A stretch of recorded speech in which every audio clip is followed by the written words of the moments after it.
So what you're gonna do, you're gonna walk down to where the arguing's at. You're gonna go on opposite sides of the argument. We're gonna see if the dogs want to engage or afraid of, anything like that. Make a couple turns within the lights and sirens of the cars. On the other end is Scott's vehicle with a door open. Hop them up, have them sit there for a second until you see that they're calm. Out you go, wide berth out.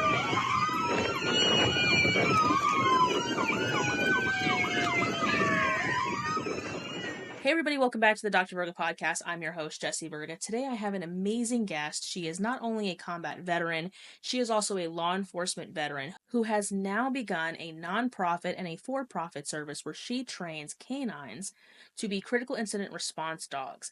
We're not talking your well-behaved golden retriever who throws on a vest and walks into a critical incident. We are talking a highly trained canine who is able to pass certifications and thresholds set by not just the federal government, but by Janine herself.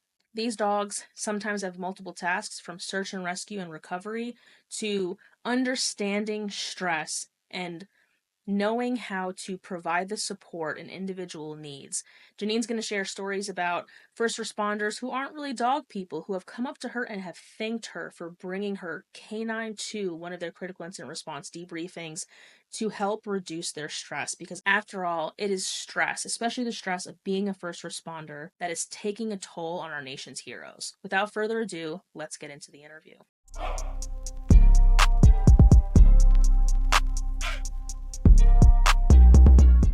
Okay, so my name's Janine Baggett. I am a combat veteran from the 1st Gulf War, so Desert Shield, Desert Storm. I spent a total of 9 years, both active duty and reserve, and I was an aerovac medic during Desert Storm. We were stationed near Iraq, so I was up in the northern border in KKMC. Got out of the military after that, went into law enforcement. First started out in the correction side of things on the civilian side. Then got into federal law enforcement, and I actually worked up in Washington State at the Navy base Bremerton. So very familiar with dealing with the military, other than being in the military or even working on the civilian side.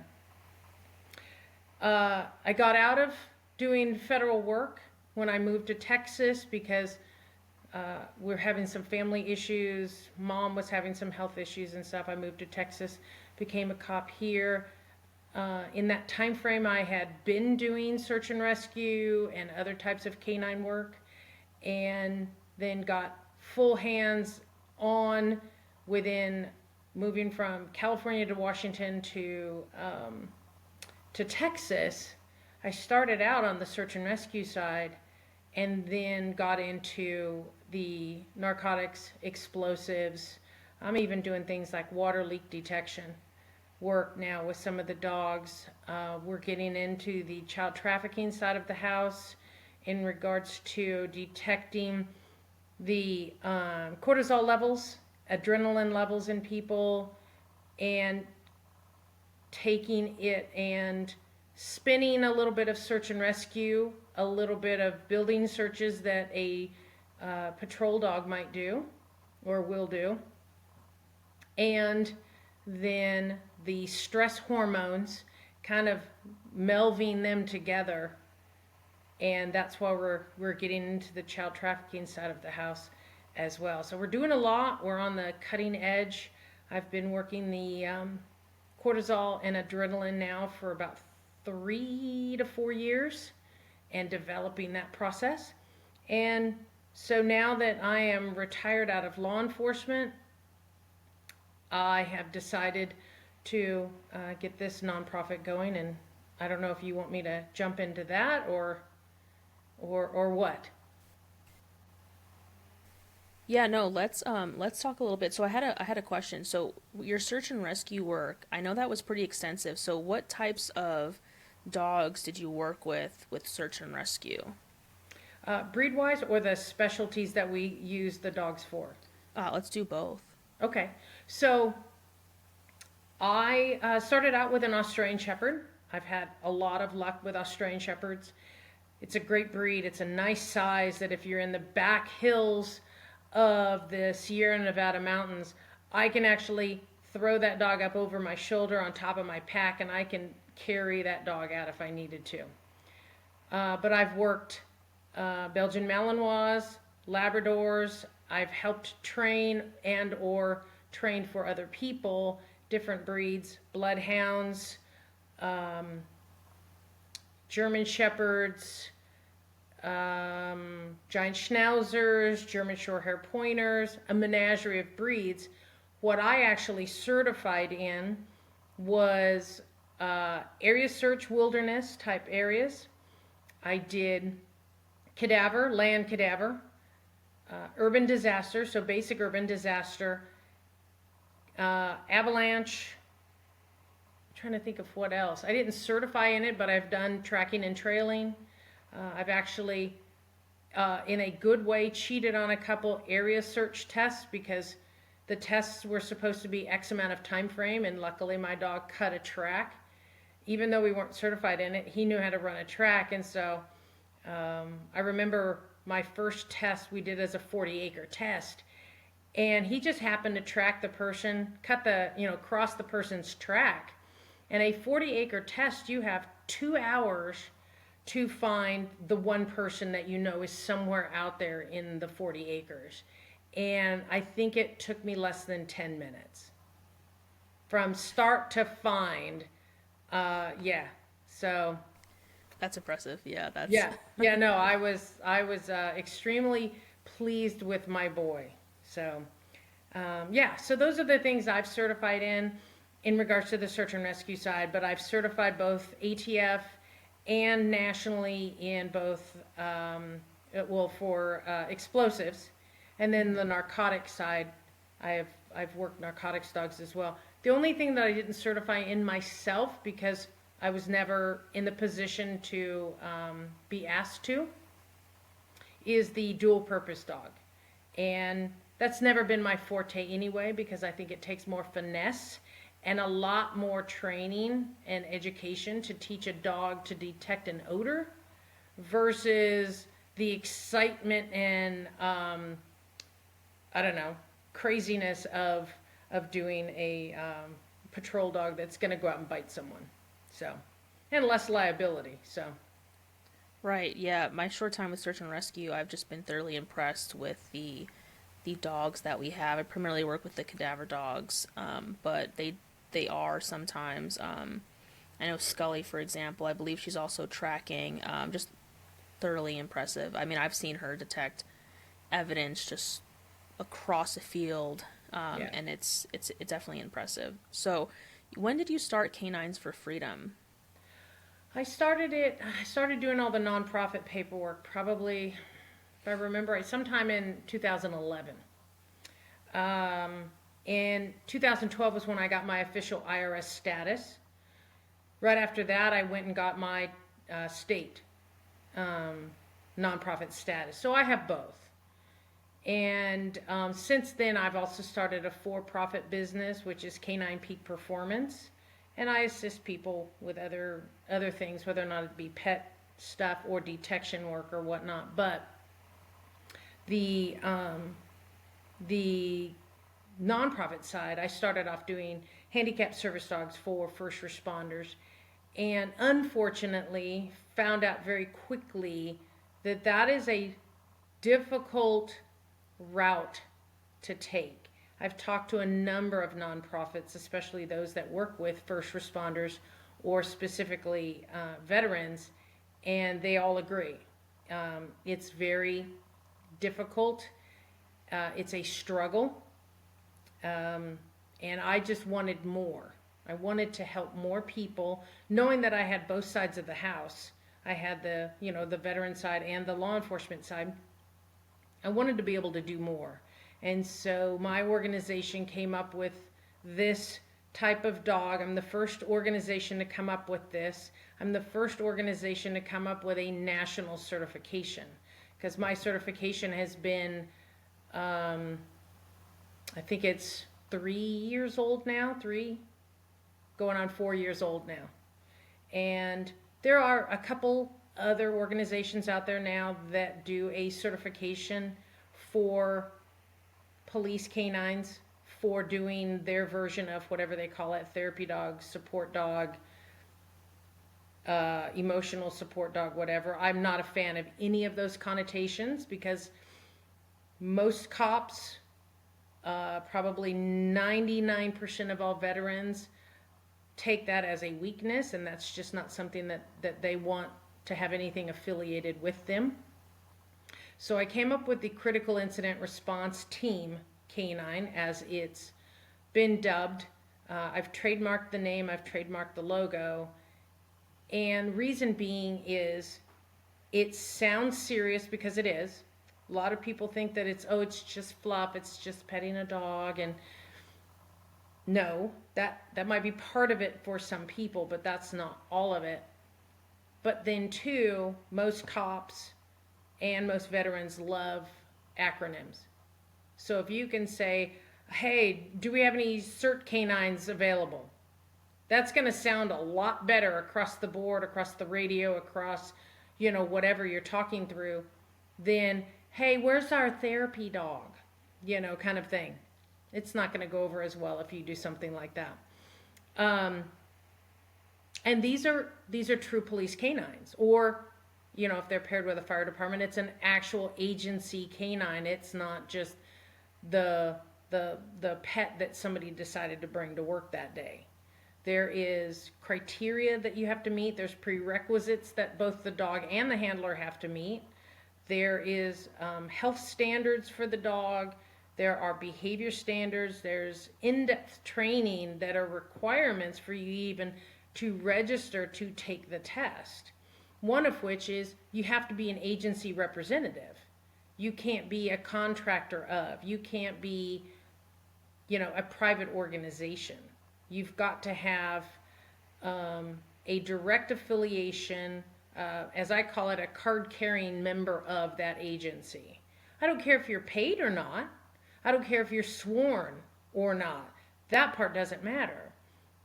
But if you have a card-carrying, ID person, you know that the background's been done. You know that you're not dealing with a convicted felon or a pedophile. You know that you have someone who has character and ethics, morals, and values. You add the training to them. They're going to want to get involved with this because, this is not something that can be mandated on someone. They've got to be asked to do it as a general rule. And 9 times out of 10, the people that are reaching out to me from those agencies are the ones that end up getting the dog because they're the ones who've done the homework. They've done the legwork to get the information, and obviously they're interested.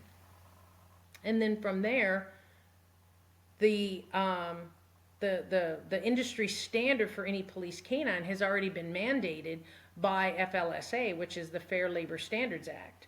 So the federal government's already stated across the board, police canines, fire canines, doesn't matter. If you're a municipality-owned dog, there are certain requirements that you must meet. And none of these, and trust me, I mean no disrespect to these other organizations, but you don't even come close to what we have to do for the liability side of things. When, because every dog can bite. I don't care if it's a very sweet dog or it's an intentional bite because it's a dual purpose patrol dog from a police department. All dogs can bite. So you have to mitigate that liability at all costs without causing more problems to the dog working. And so we specifically look at these dogs to understand the job, be able to sustain the dog. These dogs are doing a hell of a lot more for a hell of a lot longer time frame than any of these police canines are doing. You don't purposefully allow these dogs to go into a large group of people where there's others walking all over the place because the liability is so big. These dogs typically don't have a whole lot of contact with the general public. And if they do have contact with the general public, it's typically at a distance if they're doing a demo. So if they're doing a bite work demo, obviously people are not going to be anywhere close to that dog. Well, our dogs are meant to be purposefully pet. So you have to absolutely know the temperament and training of this dog, and that they can handle all these crazy situations that they could possibly be put in. And so most of the time I can state easily our dogs have 95% safer temperaments than the police, the other police canines. And I'm not saying there's anything wrong with that.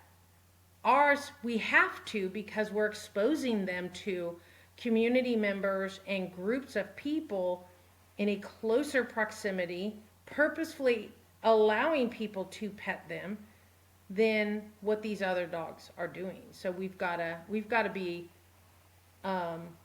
looking out for the possibilities of anything going wrong and mitigating it where we can. Yeah, I know you and I talked, based on what you explained to me as it relates to the training that these dogs go through. They are not therapy dogs. They are more than that. They are they provide the value of a therapy dog on top of everything else in terms of training. Because I've seen therapy dogs who just can't sit. They don't know how to sit, right? But they're social, and I think therapy dog and social are two different things, but the public doesn't really know that. Right. And with your critical incident response, I think being in the center of chaos and being okay with a person coming up to you to pet you, to unwind and take a moment, is a lot to ask of a dog who hasn't been trained. And that I think is a space that no one really considered.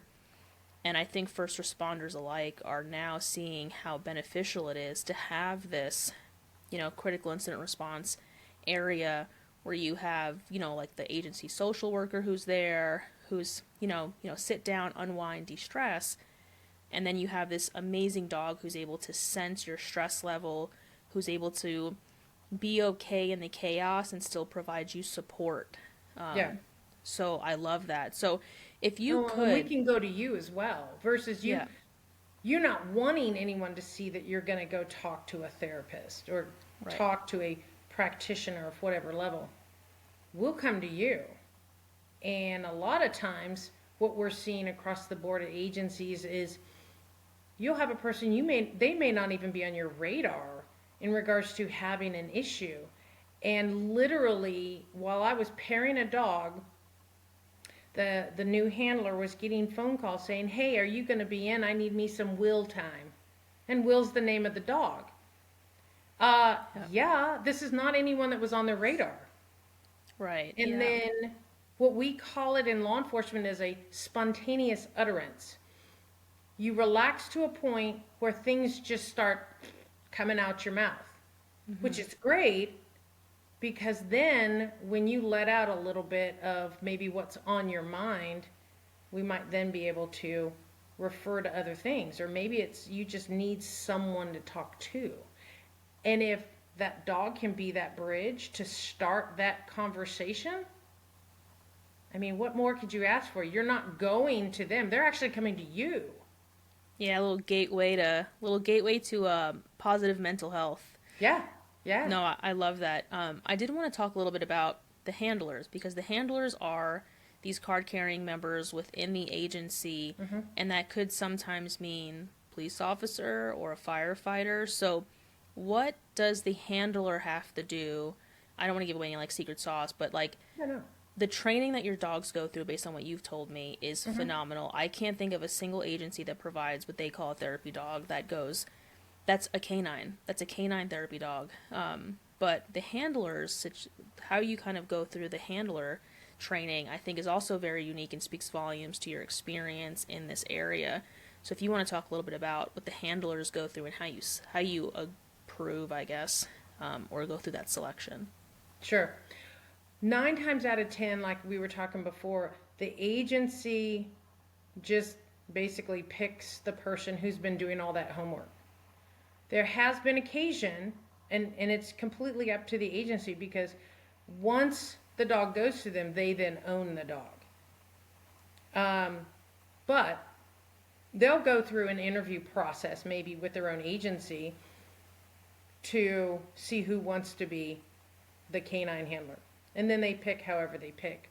But from there, I'm giving them a ton of homework. I'm giving them a ton of different articles and things to read even before I get there. We talk all the time.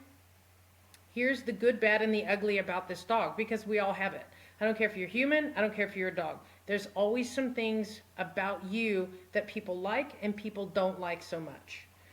It is what it is. So we start talking about that. We educate them on, much less the agency, on this is how you get prepared for this dog to come to you.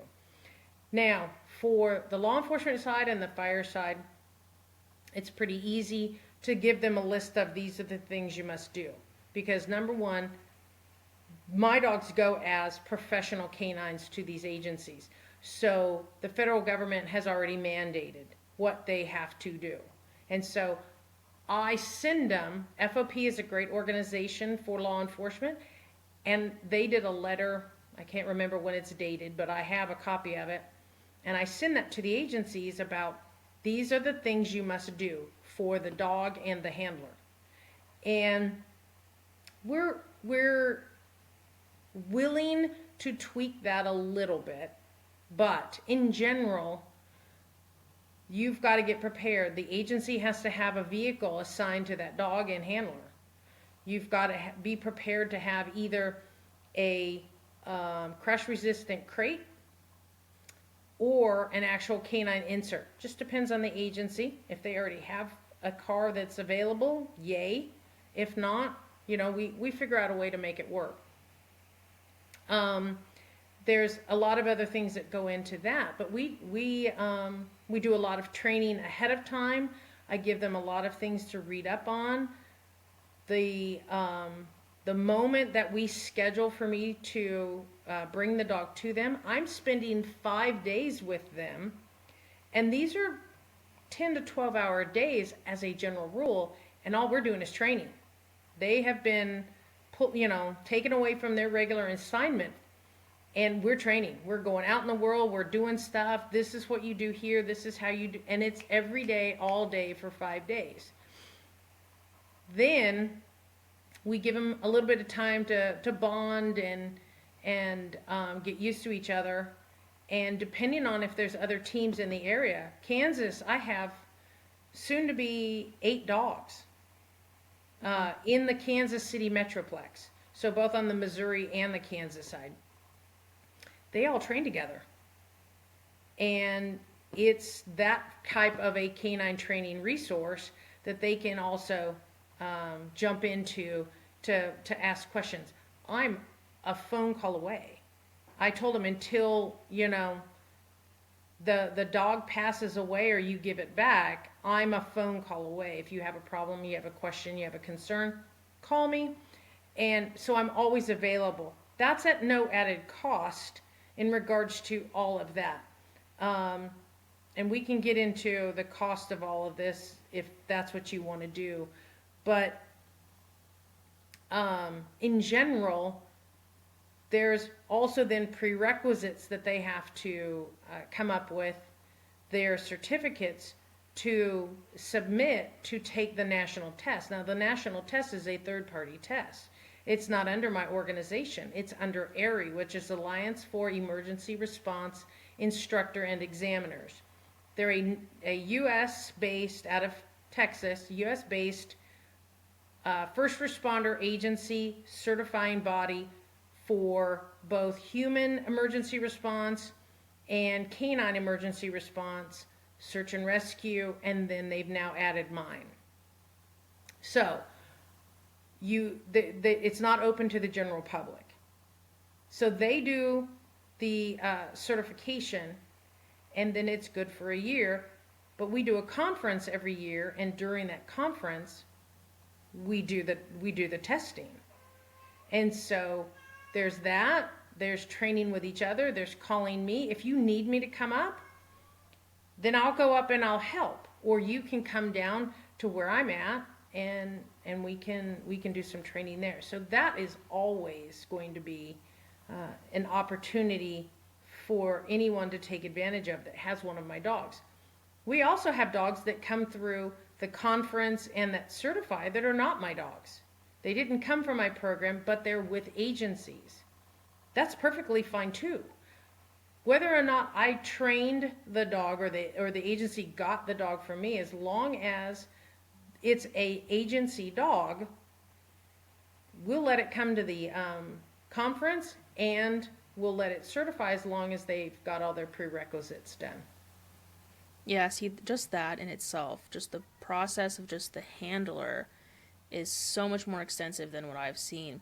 You did send me some articles, which I took a bunch of notes and I'll be publishing in the episode associated blog post, but the amount of research that has gone into the benefits of these dogs and the current, I guess I'll just call it what it is, the crisis that we're seeing amongst law enforcement, I think it's needed so much more now than ever before. So I'm curious as to kind of the night and day transition that we've talked about once one of your dogs is introduced to an agency. So if you want to go a little bit into that, like the changes that you've seen.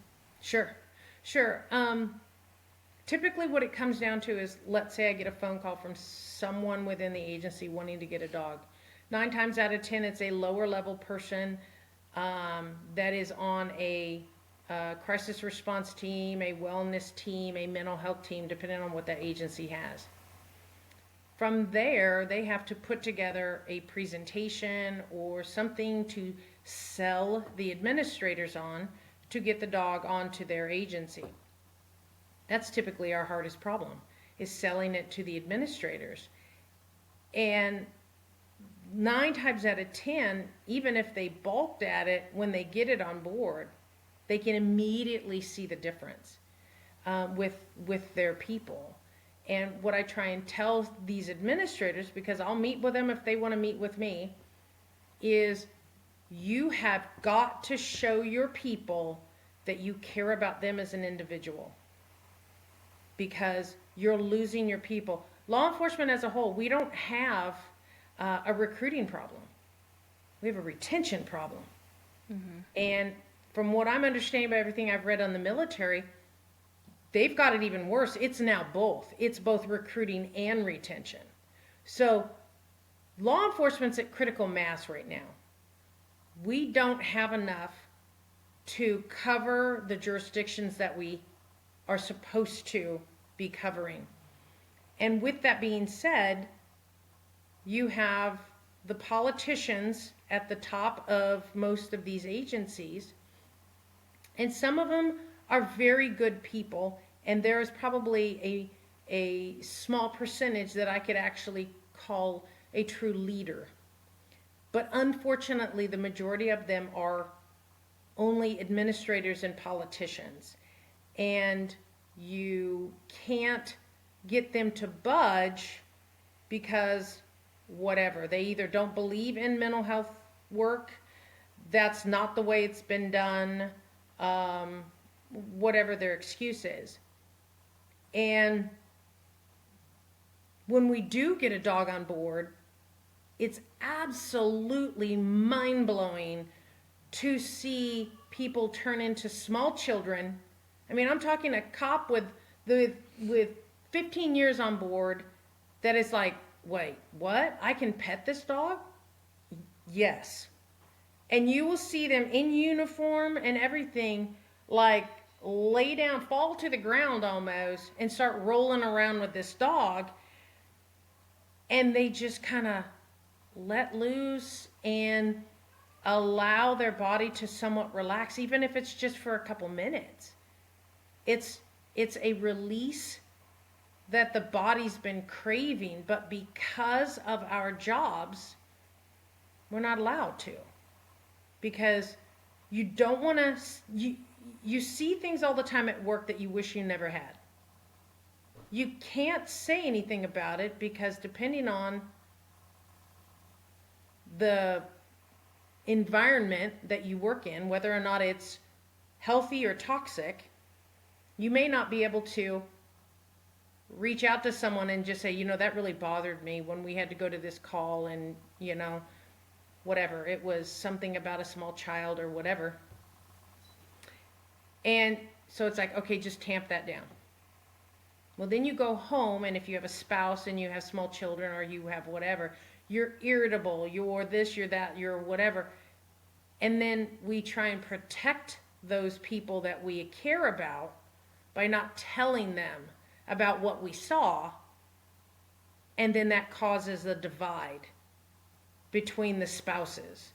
Right. And then that causes more tension, which is just more of the pounding down of. And so when you think about a pressure cooker, you think about a water heater. It's only so much it can hold until something bad happens. And, yes, I know we're just talking about a dog. But with that being said, when you have an administration, and I'm talking whatever management up to the top, that's constantly bearing down on you about, well, you can't do that because that looks bad, or you can't do this, or don't make that decision until you call a sergeant, or, whatever, you're taking a piece of that person away, because you're now telling them in a roundabout way, or a not so direct way, that you're too stupid to make a decision on your own. I don't trust you to make a decision on your own. Well, how about, this goes into back to the another side of the house, the training side. How about you give us the training that we need? What a concept. Right. You help us. You let us ask questions. I've worked for agencies. You couldn't ask questions. If you didn't know, you were, and I was literally called a can I cuss here? Yeah. Didn't know. I was literally called a stupid fucking bitch. Literally called it, because I asked a question about something. I'd worked K9 for so long, I hadn't done some of these other calls. And I hate to say it, but the training that I'd gotten from the get-go was so bad that I was not sure. I did not want to make a mistake, but then too, I couldn't ask any questions. So aren't you shooting yourself in the foot? Wouldn't you rather have someone ask questions ahead of time and prevent a problem than make a mistake, cause a problem, and have to fix it? So yes, we're talking dogs. Yes, we're talking how we can help these first responders, all of us, because I'm still active. I'm not working full time anymore. But how do we get back to respecting the cops, respecting the firefighters, respecting the military members, caring about them, wanting the best for them, and in turn, when you show that, they then do a better job while they're at work. So it can either be a vicious circle in a bad way, or a self-fulfilling prophecy, if you do it in the correct way. You treat people like they're smart, you give them the training that they need, you help them out, you know that there's going to be good, bad days, you know that someone's going to make a simple mistake, and you go, what happened? Okay, that just wasn't clear. I didn't communicate that with you well enough. Okay, so I get it now. No problem. Just wanted to try and understand. Let's move forward from here. Cool. Versus having to burn them every time they make a small little mistake or whatever. We've got to start taking care of ourselves. We've got to start taking care of our peers. And we've got to get away from this thin blue line, thin red line, thin green line, whatever it may be. Because it sounds good and it makes a pretty flag. But it's not reality. Yeah. 9 times out of 10, on the law enforcement side anyway, you see the toxic stuff where someone's trying to throw somebody else under the bus so it gets them out of the limelight. for whatever reason. So anyway, No, don't get me I going on all of that. no, I agree. I think improving overall quality of life and having from the supervisory level and from the decision maker level just showing some level of care, especially as it relates to maybe issues with chain of command and ability to do my job better. Just show me that you care a little bit and you have faith in me, and maybe start with the mental health crisis that we're seeing with law enforcement and with first responders in general. Yeah. No, I think that's amazing, and I think that providing a dog that can accomplish all of those things and provide a little peace of mind, like my department cares about me, they're trying something new and they're trying something that has been effective. There's tons of scientific research out there Yeah. showing the positive effects, the cognitive behavioral effects of being in the presence of something like a dog, and all the things that happen on a chemical level to improve your overall mood, reduce your stress, improve quality of life. It's like, why not apply decades of research to an existing crisis, and not just apply it by just putting a dog in that situation, but giving this dog amazing training and setting them up for success, and then putting them in an environment where they can excel, and it's a win-win. The dog gets love, the people get, the first responders get some much needed downtime, some unwinding and de-stressing, so they can get back into the fight effectively. Right. No, I love it. I think it's amazing. So let's talk about, because I do have a lot of law enforcement on my channel and first responders in general, but let's talk about a little bit what they can do. So if we have a deputy who's listening to this, or a federal emergency responder who's listening to this, and they want to present it to their agency, what do you recommend? Do they just reach out to you and you send them that material? How would you like that process to work? Yeah, I mean, they can absolutely reach out to me. I've got some of my handlers, and I love them all. They've all become family now. We're all one big, family of dog people now. They've been great. They've put together different PowerPoint presentations, and they've been asked to go out and give presentations to other agencies that are interested. I can send information. They can put together their own PowerPoint presentation. But we are going to send them facts and information that will help, hopefully, persuade their administrators, because instead of here's Fluffy the dog that's going to be great for the agency, it's like, okay, well, that's all well and good, but here's the down and dirty. The down and dirty is all about money. That's where it all comes down to. And the money side of this isn't just about the dog. It's about the personnel as a whole. So, let's say you've got an agency that's losing people like a sieve, which most are. How much are you having to pay for recruiting, background checks, and the whole application process to then get to the academy, to then get someone to pass, who then gets on board in their FTO status, who passes FTO status, that stays for longer than max 2 years? There's your money, because that all takes money. If you're paying for the academy, if you're paying the person while they go through the academy, are you putting them in an academy type uniform? Are you paying for all of that? Are you paying for their equipment? You're having to pay the FTO while they're training, so that's more money.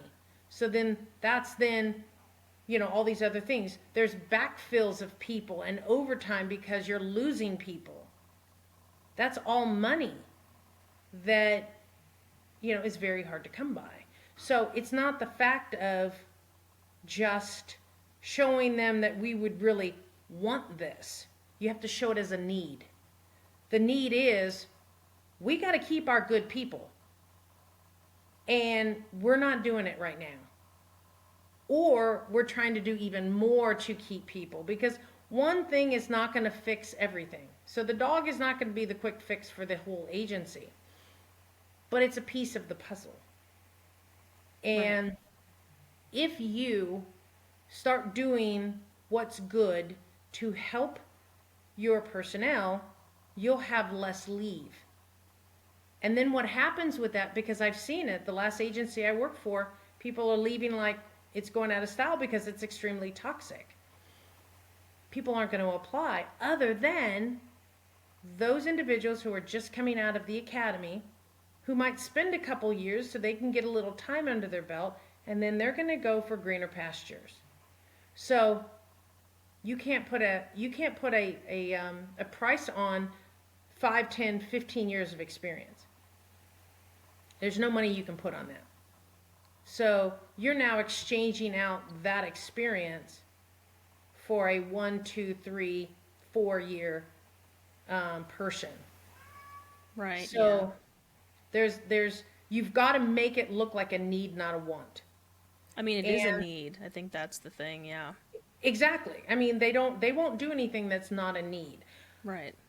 But it depends on that administrator. What do they see as a need? You're going to know your administrators a lot better than most anybody else. And you have to gauge that towards those individuals. If you're wanting, to put something together, absolutely we can help with that. Whether or not it's, I can give you one of the PowerPoints that my guys use because they send them to me as well.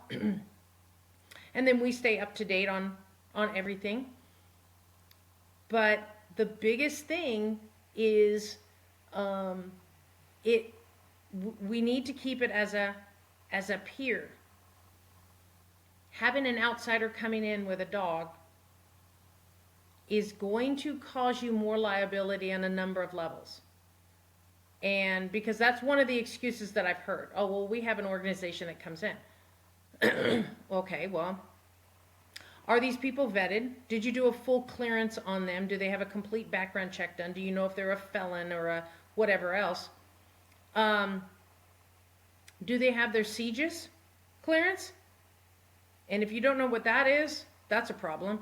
But that's the Criminal Justice Information System. And that is a test that law enforcement officers or any law enforcement personnel, whether or not you're sworn or unsworn, have to take depending on your agency, every couple years, which goes directly to the FBI. So it's a full background check, and it's making sure that, you can hear and see some of the information you're going to come across. Well, these organizations don't have that. That's an actual law. Right. There's HIPAA. There's the Clery Act, there's the Privacy Act, there's the CJIS Act. If your people can't get around all 4 of those, you shouldn't be asking those nonprofits in. And because it happened in Uvalde, and I'll give you a prime example. One of my she's now become a very dear friend, but a colleague of mine that does something very similar for her agency, and she works for a federal agency. She responded to Uvalde. Her agency, who was a large component of what happened there, asked her to come. And she told me she literally saw these unknown therapy dog people waiting inside the agency to walk through dispatch. These are all unknown people with unknown dogs of what their background and training is. That's just in that situation. Then, if you remember anything about the actual things that were going on down there, they had all the kids and the teachers segregated in the community center. They asked some of those therapy dog people to go inside the community center. That's direct evidence. Right. And anything they see and hear is considered evidence. They had an individual actually go up to a child, and this child spontaneously started telling, and I won't get into all the details, sure, but it was graphic because she was in one of the classrooms, and was explaining what she saw and what she did to make sure she could get out alive. To a random person who To happened a to just random show up with a person, dog. Yeah. and that person had no peer support or SISM training.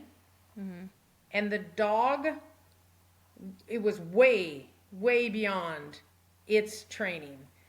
Both the dog freaked out with everything that was going on, but the human freaked out and walked away from this child in the midst of her letting loose of the things that she had seen. Yeah, That's the crap that's going on that pisses me off. Yeah, I think it's important that we address mental health issues and what we know are issues as it relates to the crisis, but we should not be letting our guard down as it relates to the safety, to public safety, and to the mission of the agency.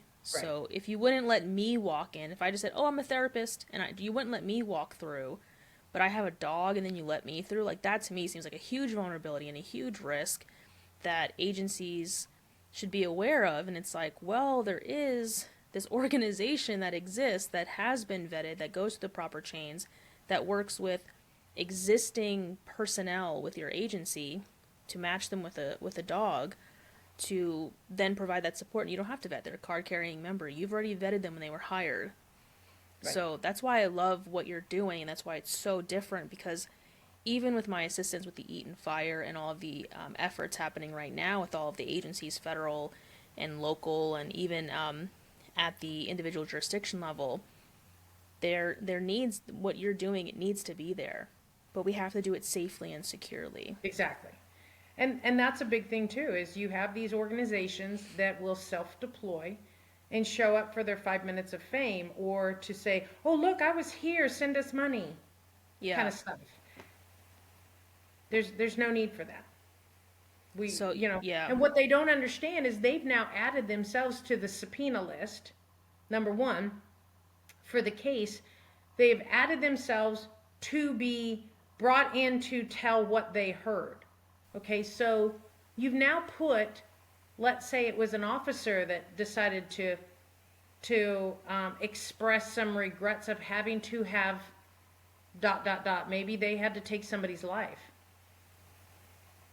And that now becomes part of the court record, because you're not covered in the same aspect that I am, because of my training and background of not just being a law enforcement officer, but of also being a critical incident stress management trained individual.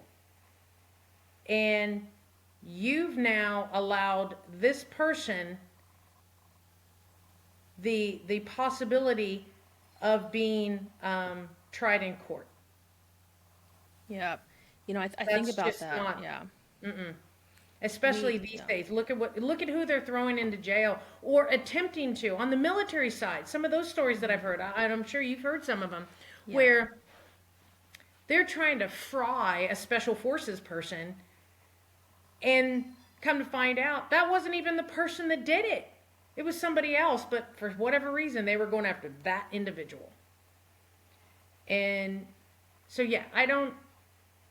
there's no need for those people to be there. Now, what we can do with those individuals is, okay, here, go out to the community where people are sad and upset because this happened in their community, but they're not part of the case. Please, there's not enough of us.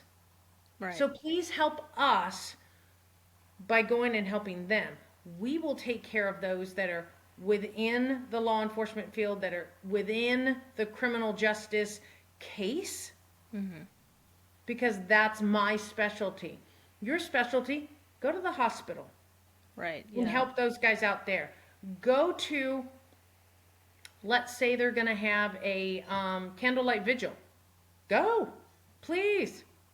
Right, yeah. That's a public place that anyone can go.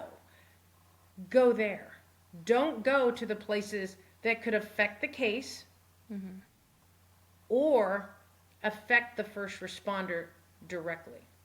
That's all I'm asking, is stay out of those areas. And, I'll work with anyone as long as we know who they are. I mean, there's two sides to the tape. Yeah. No, you're right. There's two sides to the tape, right? There's the active incident the active scene, and that is where your team is. It's a very special niche because you are highly trained and so are these dogs. But there is also support required on the other side of that tape, and that is where Absolutely. a lot of these other organizations are needed. And Mm-hmm. I think we have to be very careful of that tape. So, Right. or blue line if it's a government installation. So, Sure. no, I love that. I think Well, that's and phenomenal. hopefully they can start putting together of, okay, so of these places, who's doing a complete background check on these individuals? Who, by name, has got a full background check done on them?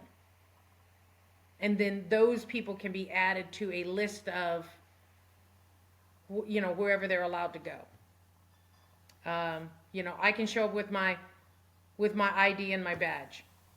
You know who I am. I mean, still put us on the list, um, and then we can reach out to our teams. I've actually already had some of mine reach out and going, hey, do you know if there's been any requests for any of our dogs to go to California? And I'm like, no, not yet. They unfortunately they don't know enough about us yet to be on that, and that's why hopefully putting together a FEMA type team or a national type team to respond to things like New Orleans. I know how to keep my mouth shut. I know how to be within a crime scene or in and around those individuals who are working a crime scene. Um, wherever it's an actual crime, that's where we should be called in at because we're all active. And, we're building enough teams up across the country that's actually getting to be to a point now where it's going to be feasible, where we help each other out. We already do that as it is in our own areas, but now hopefully we can start putting together, and if more agencies come to us with their dogs and they pass this testing, I don't care if they're my dogs or not. That's not my point. The point is we know who you are, and we know your training because you have to submit it to test. And then when you test on a yearly basis, we know your dog passed. Right. So Yeah. the criteria will all be the same, whether or not you got a dog through my organization or you got it some other way and you're wanting to test. I've got several dogs. They're not my dogs. And the agency's got them. They see the importance of doing this type of training, doing the certifications, and they're sold every year. We'll recert every year. We got to make sure that we, get our bases covered. And so that's how we do things. But no, we don't just take Joe Blow citizen who wants to be a do-gooder. This is not an AKC certification. This is much more than that. I mean, AKC has, we use the AKC CGC test, but that's just to show that you're progressing in the right direction. That's the start. That's not the end. Right. And you'll be training for forever. Mm-hmm. So there's never going to be an end to your training and certification until, you then retire or whatever. But, I just read up someplace of some agency went out and got a PetSmart basic obedience class and a CGC, and now it's a therapy dog. Yeah, that's what scares me is that. Woo! Yeah, I mean, it's good. That dog might be great if you take him on walks in your neighborhood, but not to respond to anything. We have to have that access control. It's a part of our security in depth. And to play it loose and fast with those things is going to eventually get somebody in trouble or compromise the scope of an investigation. Yeah. So, no, I think that's great. So it sounds like you are working, as it relates like future goals, to have a deployable team to provide ad hoc We would love to. support. We would love to do it now. But we've got to get some sort of a federal entity to acknowledge that these teams are deployable. Yeah, I'm wondering, I know for California, the Emergency Management Department, EMD, runs, at least I learned a lot about this when I was going through my EMT course recently, is that for like mass casualty incidents, when we're setting up triage areas, there is an expected area for us as first responders, especially providing medical support, to be able to go to unwind. And it's like their critical incident response area where there's someone that you can talk to and there's refreshments. Just, you take a second. It's usually off away from everything. Yep. And putting one of your dogs there, I think, would be incredible, because I know for someone like me, not to get like super personal, but for someone like me, I don't always want to sit down and talk about my feelings, but if you put a dog in front of me, I feel so much better without ever having to vocalize, or maybe feeling a little bit more comfortable to say, you know what, I am a little overwhelmed right now. I need to take a second in order to be able to do the best job that I can do and continue to help those people out there. So yeah, I would love to see you guys getting with like the Urban Search and Rescue is a FEMA funded, search and rescue team that they are deployable. They do utilize government funds, but the people that make up the team are generally, it's a collateral duty for firefighters and police officers. So I think that, like, I'm trying to get onto the team out here because it's a collateral, right? They go in their firefighters during the day, but if they need to go to North Carolina or Nepal or, Jersey or wherever, the Gulf, they can get up and go because there's an MOU with their organization. And I know that they're interested in putting a couple of handlers in there, but, they're full-time firefighters, so a lot of them are not capable of supporting that initiative, but I would love to see that. So when they go out, they have that internal checks and balances. Well, and then knowing some of these agencies too, I mean, because I've not been on a FEMA disaster team or a task force, but I've been on both a DMAT team and a DMORT team. So I'm currently on a DMORT team. Right. But the nice thing about working under FEMA in regards to the FEMA task forces is that they will reimburse the agency for the pay of their person being gone. Right. And that is a huge hindrance for some of these smaller agencies because they can't afford to constantly pay someone to be gone. They're already in a budget shortfall because they're understaffed. Yeah. So that's that's definitely a concern. So if we could do something that under a different model, obviously not a FEMA task force as they know it now, but something else where we can kind of use that model, then that might be a way that we can help out with some of these criminal incidents or whatnot to help out both sides, both the agency that's sending someone and the agencies that are dealing with the situation. And so so my security company, we provide disaster response efforts post-event.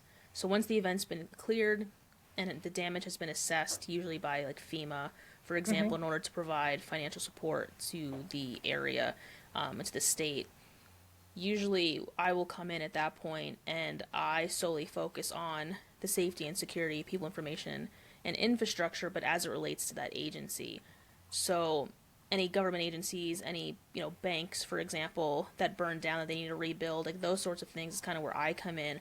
Also because during these events, it's a huge like cyber risk right now. Oh, yeah. All the bad actors see that this is happening, but in doing that and in providing that support, and I'm sure I'm going to be flooded once we are in the recovery phase of handling with this Eaton fire, for example.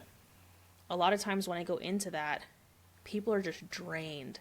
They don't want to talk to me. They're just like, listen, we have been battling this for weeks, days, months, whatever. Just fix it. And I would love to see them get some support so they can begin to articulate what they need from me. You brought me in, you want me to fix a problem, but I need to understand the standard in which it needs to be repaired. Right. Like, my threshold for operational efficiency might be completely different. I need coordination from the agency, but I know they're not in a cognitive capacity to provide me the information I need. They just want to write me a paycheck and say, go do it.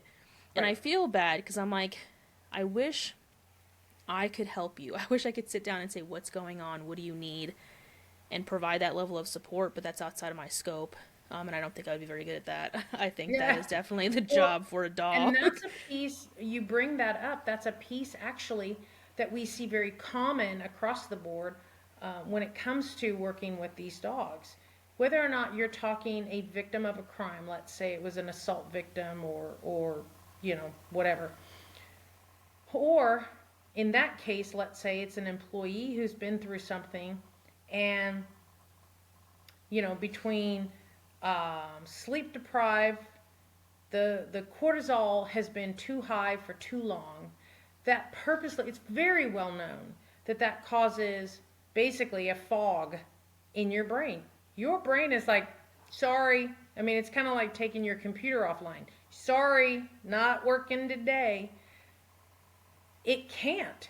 It's not that you don't know. It's not that you don't know your job or anything like that.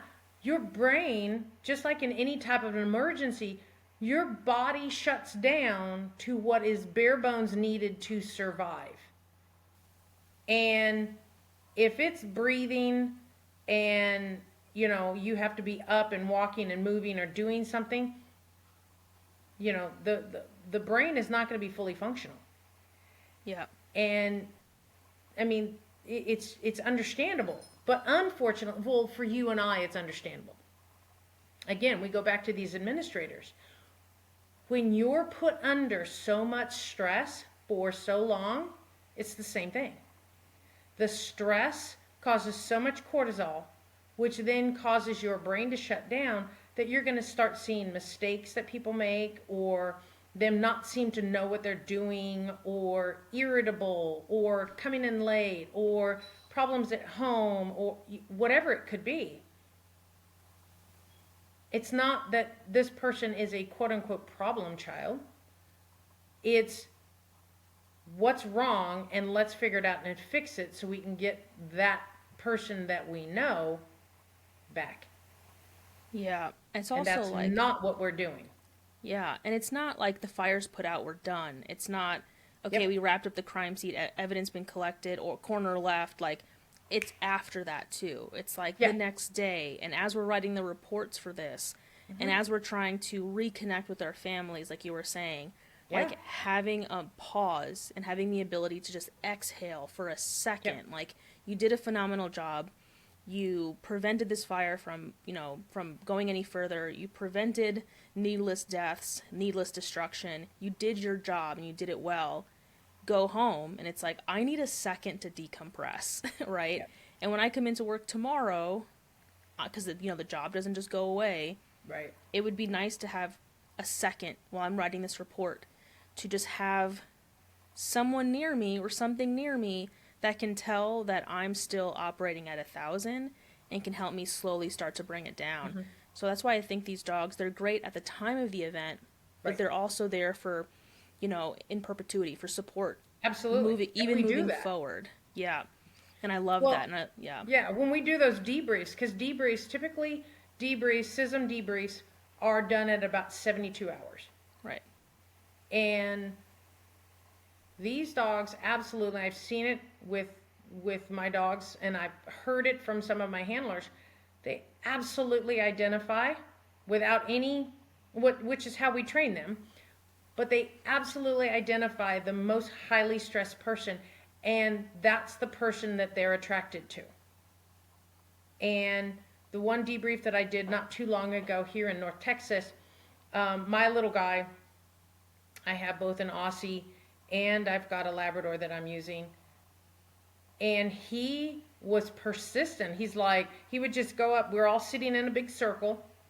And this one big old linebacker size guy, looking all stoic in his uniform and everything, looks all Billy Badass and all that. And my dog would go and just sit in front of him. And and if you knew my dog, he's like, you want to pet me, And this guy was not a dog person. So that just wasn't what he wanted. That's okay. I don't have a problem with it. I can call my dog off. But like 3 times, my dog goes back to him and is like, how about now? And And so I'd call him off every time. But near the end,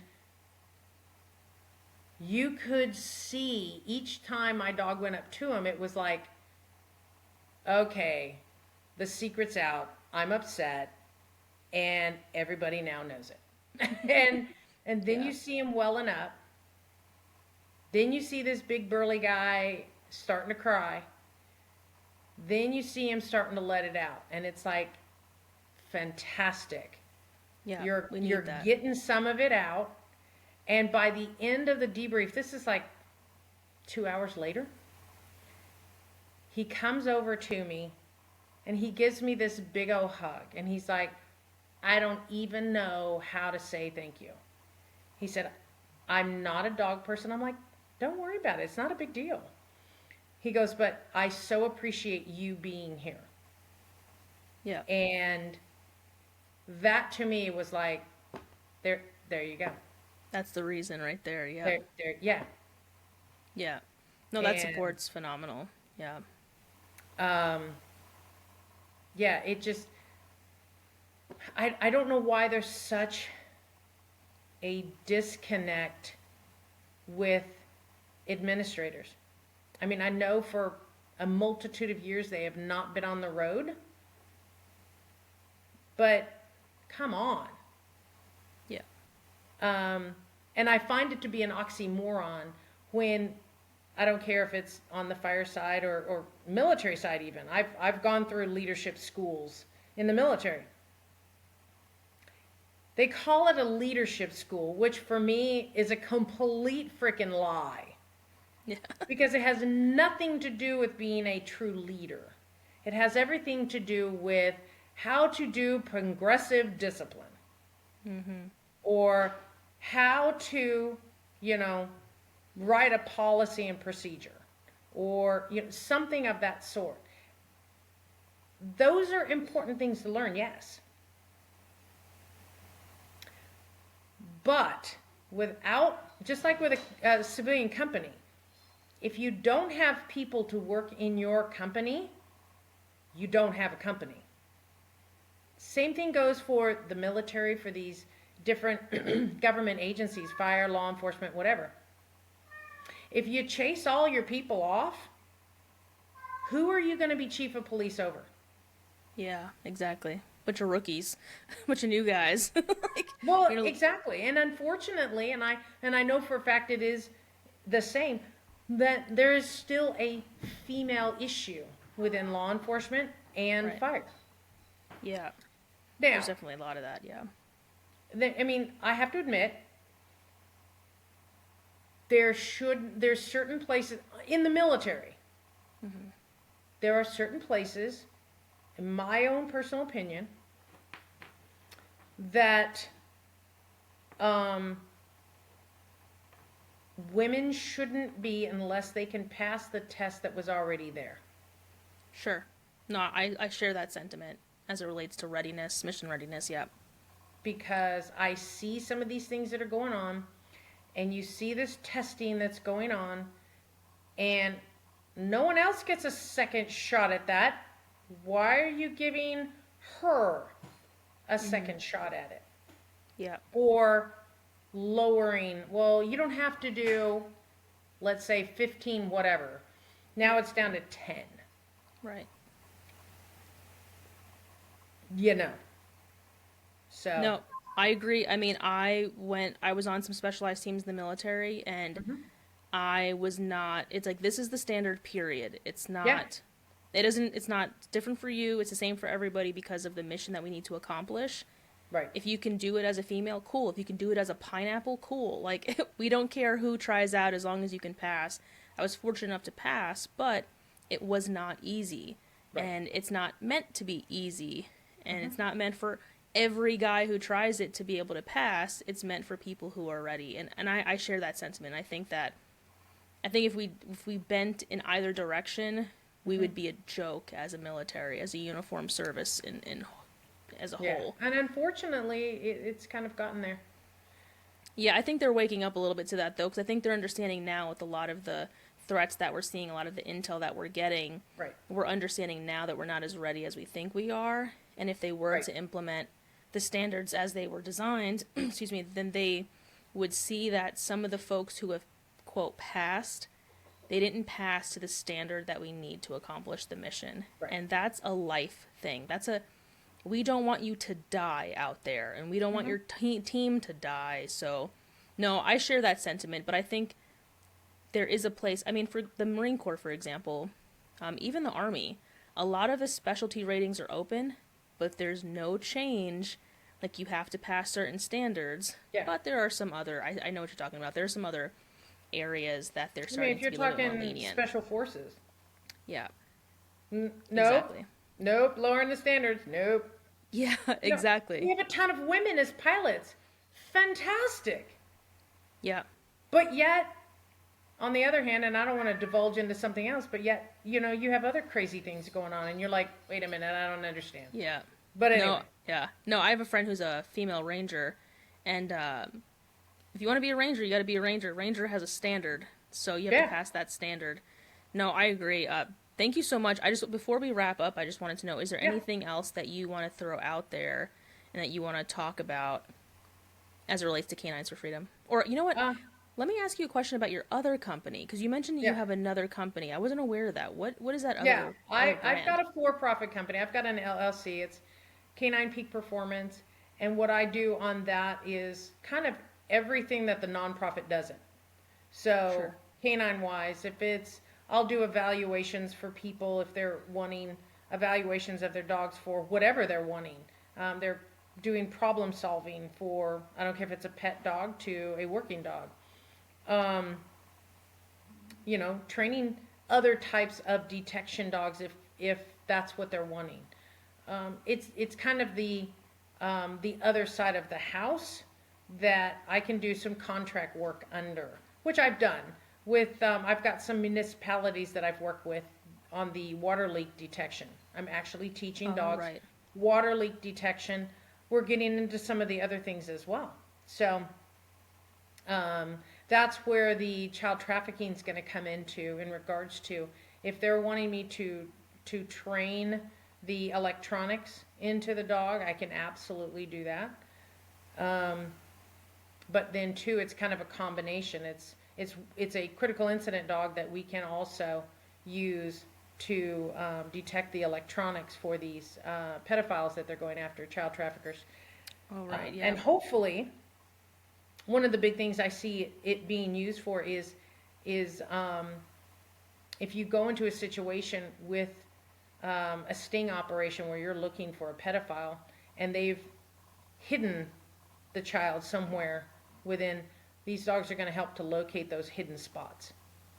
Gosh, I was just watching some body cam footage about that. I don't remember how old it was, but essentially a parent, so a little bit of a different situation, but a parent called local law enforcement for a wellness check on her child who was with a daycare. It was an at-home daycare, so all these parents dropped their kids off with this woman who babysits out of her house. And police show up, and they're like, hey, we're just doing a wellness check. No one was home, and there was no kids in sight. It turns out, kind of like cutting to the chase, the homeowner had a worker who, like, hid all of the kids' stuff, like, stuffed it all in the closet. The owner came home, and she was like, nope, no kids here. And they're like, where are the kids? Like, oh, they're at the park with my other employee. They start searching. It turns out she left to go, live her best life, go to lunch with her boyfriend. They put all of the kids in this hidden basement. And I'm talking soiled diapers with two people who had criminal records. One girl actually had an active warrant out for her arrest. None of the parents were aware that these people worked there. They thought it was the one woman and her helper, the one who hid all the kids' stuff. The police go in to search. They find a closet filled with backpacks and fresh lunches. And they're like, where are the children? Turns out there was a false wall that opened up, and downstairs in the basement, there was like 30 kids. It turns out the daycare, she only had a license to babysit 5 at a time. So she was watching too many kids. She had other employees working there who weren't supposed to be working there. One had an active warrant. And then this other supposed daycare worker, Yeah. she had no credentials. She didn't even know first aid, couldn't even do infant CPR. And we're talking babies, like under the age of 4. But it took the police hours to find the kids. What they ended up hearing was they ended up hearing music coming through the vents very lightly. And one of the cops just happened to like tap one of the walls and realized it wasn't a solid wall. But if they had like a dog like yours who could just be like, they're right here, they could have gotten to those kids sooner, because the conditions were horrible. We're talking soiled diapers. Yeah. We're talking like just piled on top of each other in a basement.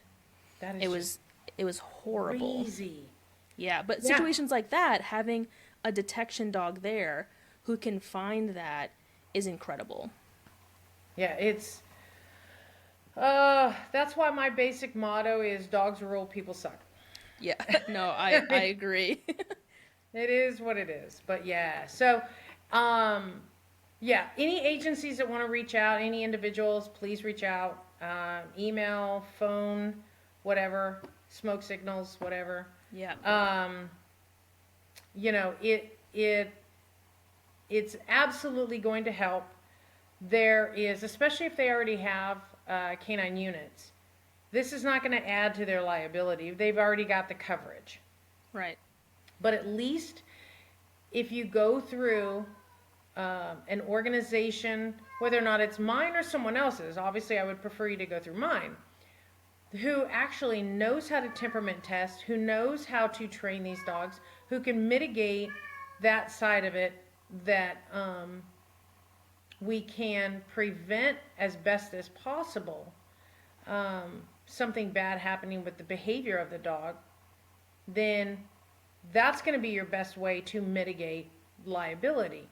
It's not going out and getting a free dog from God knows where that you then go get a whatever type of obedience training on it and hope for the best. Because it's happened here multiple times, even here in North Texas. And they've had 2 dogs now that have ended up biting someone. Yeah, and that's a testament to training, and you're upfront with it, like, hey, listen, this is a dog. Dogs do what dogs do, but you've done so much to train and to help the handler identify, like, okay, maybe give the dog a break. No, I love that. Thank you so much. Thank you for being here. Thank you for kind of going through all of that. I will leave a link to the article in the description, but if anybody wants to reach you directly, I know it's K9sforfreedom.org, and I will leave your all your contact information in the video description.